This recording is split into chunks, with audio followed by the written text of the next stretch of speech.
the Dominican Republic. In this video, we'll take a week touring the best of Santo Domingo, showing you some of the must-dos in and around the big city, but also we'll outline a few things not to do while visiting the Dominican Republic. With postcard-perfect beaches, amazing architecture, and rich cultural history, it is no wonder that the Dominican Republic is the most visited Caribbean destination, seeing more than 6.5 million tourists a year. Santo Domingo, the capital of the Dominican Republic, its Colonial City is a UNESCO World Heritage Site, filled with museums, arts, culture, amazing food, and beautiful, inviting Caribbean people. But before you pack your bags and take to the skies or board a cruise ship, we will take you on a tour in and around Santo Domingo and explore some of the best must-visit attractions, but also some of the things you should not do while visiting this tropical paradise.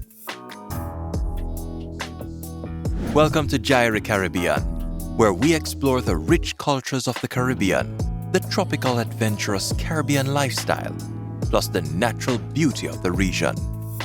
Please like and subscribe to our channel and click the notification bell for our future videos as we explore hidden gems throughout the Dominican Republic, but also in other amazing destinations throughout the Caribbean region from one island to the next.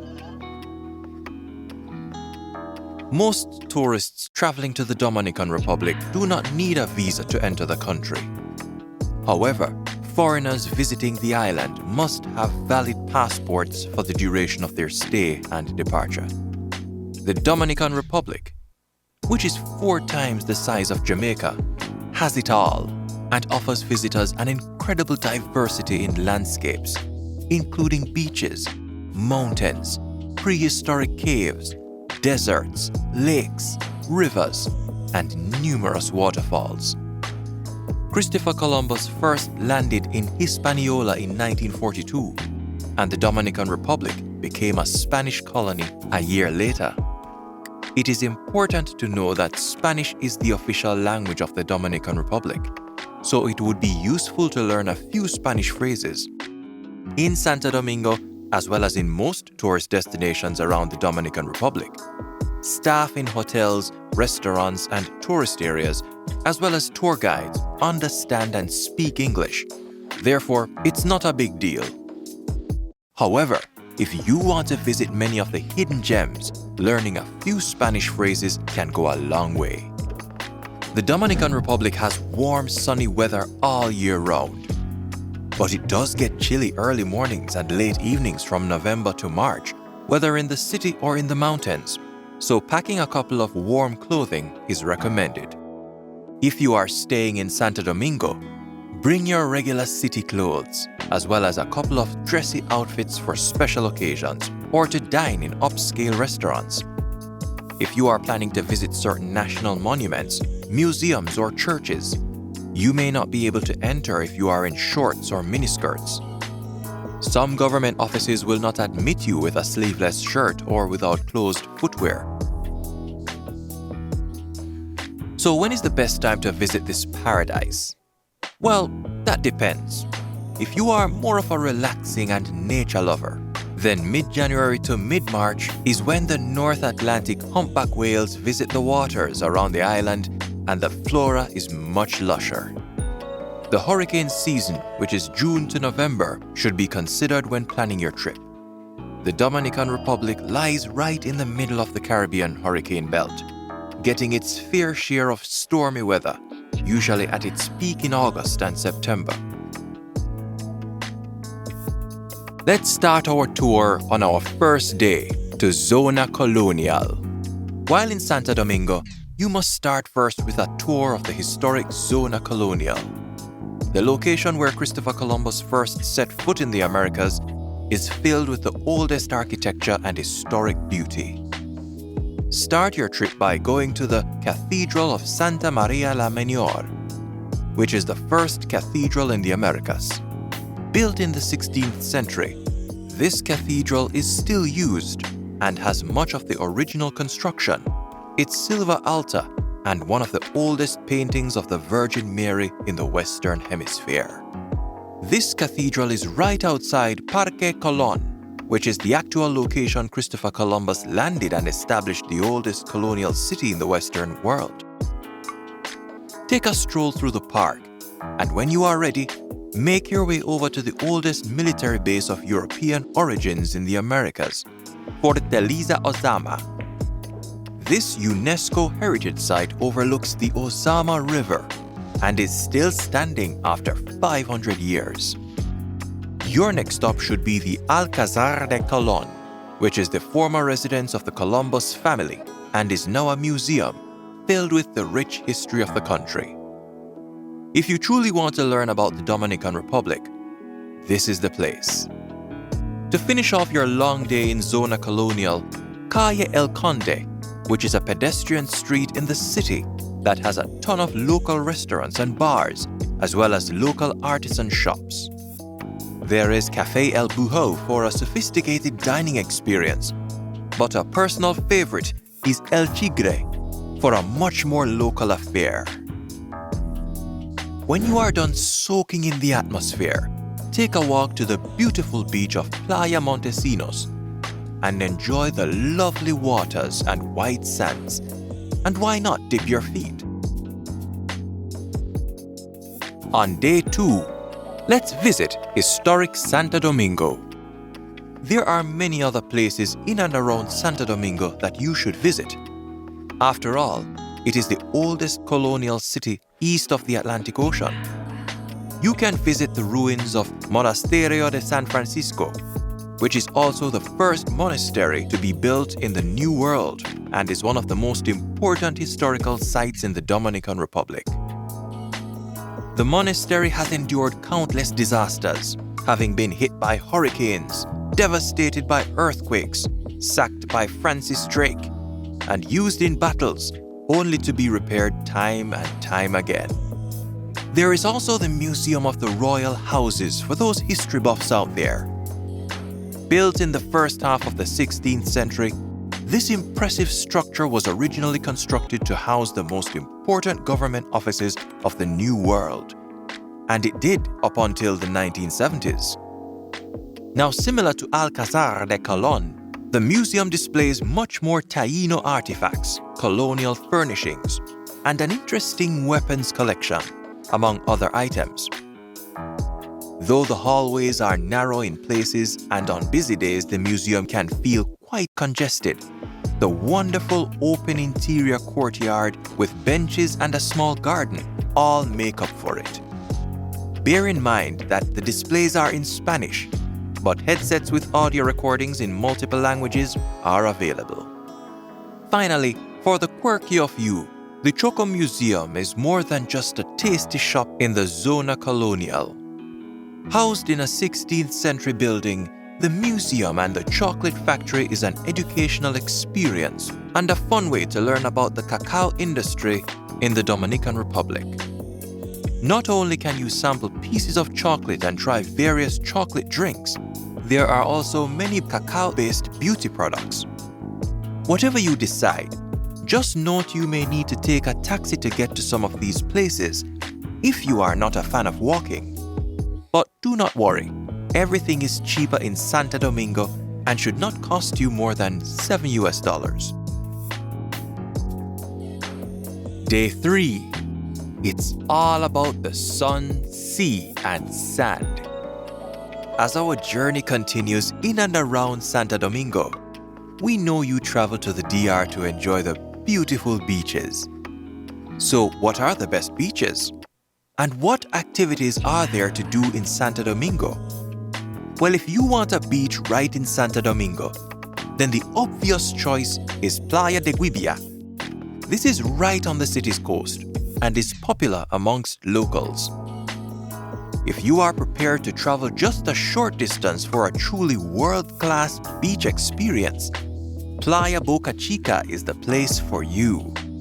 It's less than a half-hour drive out of the city and can be reached via public transport if you don't happen to have a car.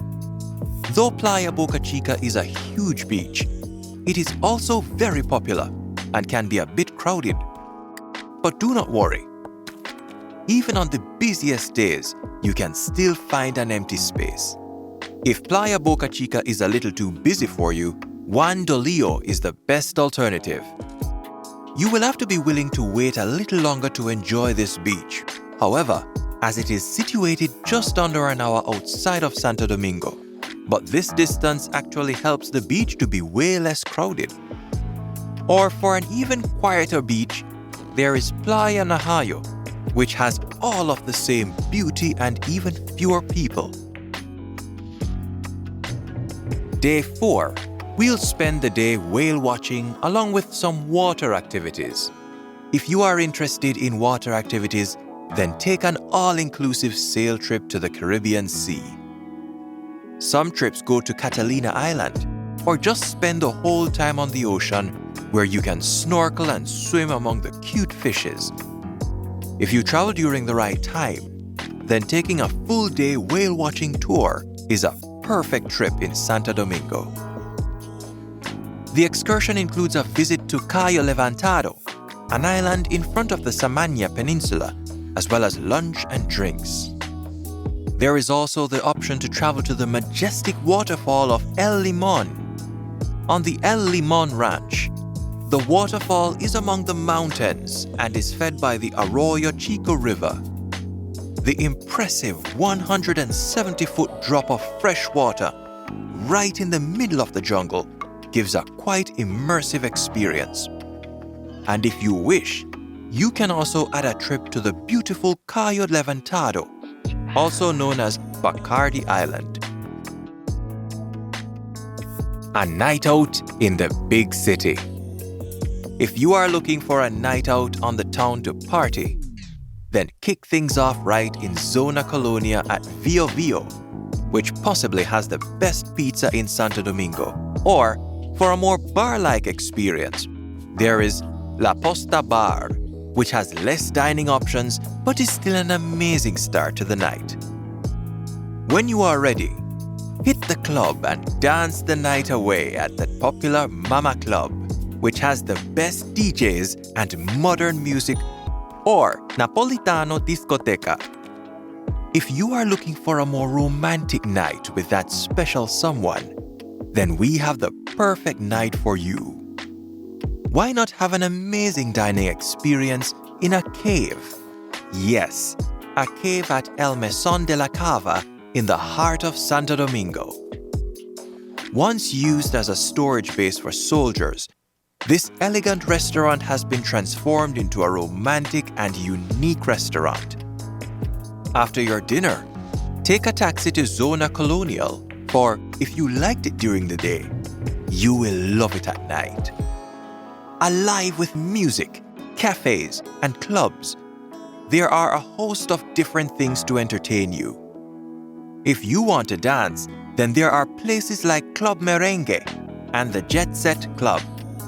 If you want to relax and take in the atmosphere, then relax at a bar like Sabina or Caviar Lounge and Casino. Whatever route you decide, there is sure to be the exact environment you are looking for in the Zona Colonial. Let's take an overnight day trip out of town. From Santo Domingo, you can easily and affordably, for less than $10 a day, travel to various parts of the country, including Punta Cana, Samania, La Romana, and Puerto Plata, among others. Comfortable air-conditioned coach buses, Expresso, Bavaro, Caribe tours, or Metro tours. Staying overnight is your best bet. Hey, if you are enjoying this video, please click the like button and subscribe to our channel. To be notified of the next video, click the notification and let's explore and enjoy the Caribbean islands together. Here's a list of what not to do while visiting DR. Here are a few things not to do while in Santo Domingo, Dominican Republic. Do not don't exchange money at the airport, as you will not get the best rates. This is fine for convenience only, to pay for your airport taxi and your first few transactions. Otherwise, if you must exchange money, head to one of the main banks in the Dominican Republic. They use the central bank's daily rate as the benchmark for exchange transactions, so the difference in the exchange rate between banks is negligible. Don't arrive in the DR without first arranging for airport transfer or pickup in advance. It's always best to check if your hotel includes airport transfer services with your booking. Included transfers help you avoid the hassle of looking for a taxicab or shuttle once you've landed at the airport. Plus, you also won't need to worry about figuring out the prices for taxicab rides. Do not drive in the city of Santo Domingo unless absolutely necessary. Driving in the DR can be nerve-wracking. You must drive defensively and keep an eye out constantly for other drivers, motorbikes, pedestrians, cows, and other potential road hazards. However, driving out to the countryside is less stressful than in the big cities. You should be experienced, with preferable prior experience driving in big cities like New York or driving in the Caribbean. Avoid speeding and don't drive at night at all costs. Lighting is often poor and non-existent, which brings opportunities for car accidents and crime. For areas like Santo Domingo, Santiago, and Puerto Plata cities, we recommend it is best to rely on the vast network of taxis, including Uber. Do not drink tap water. No, do not even think about drinking the tap water in the DR. It is not safe as it is not purified. Always drink bottled water, which is available in abundance at the resort or in the neighborhood stores and supermarkets. Do not underestimate the sun. Always carry water and insect repellent. The Dominican Republic can be very hot, and it's also easy to get sunburnt before you realize it. June is often the hottest month, and August has the most daily sunshine hours. The effects of the sun's rays tend to be stronger around the white sand beaches. Having water with you at all times avoids dehydration, and insect repellent avoids those pesky bugs. Don't miss out on Dominican cuisine.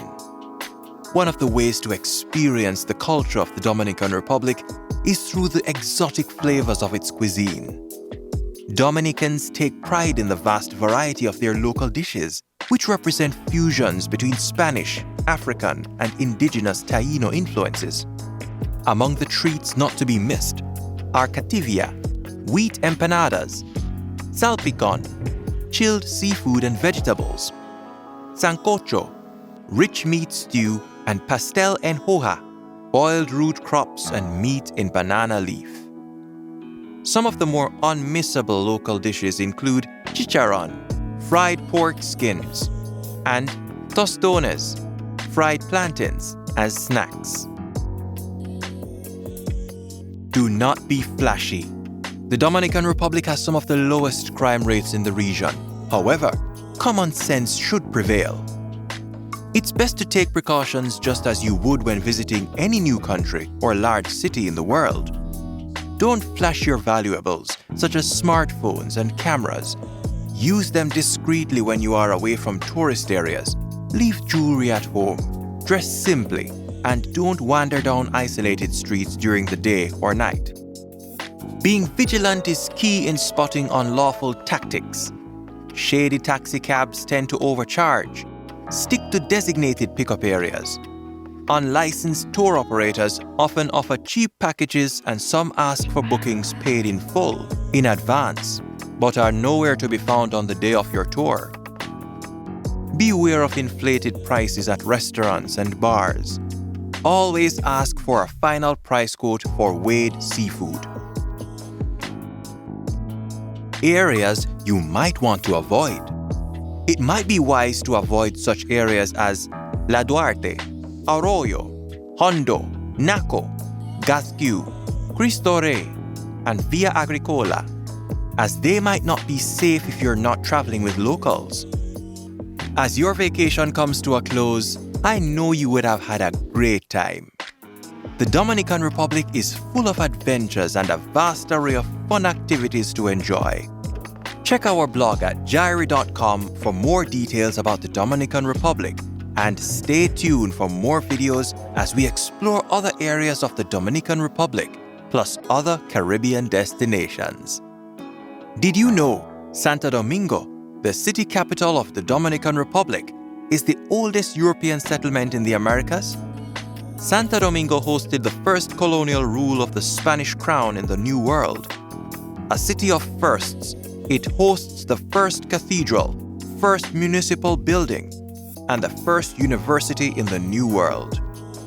Did you know that every year, between 2,000 and 3,000 giant humpback whales, massive beautiful creatures, migrate from the North Atlantic to the warm Dominican waters for calving and breeding, as their newborns don't have enough fat to survive the cold winter waters up north?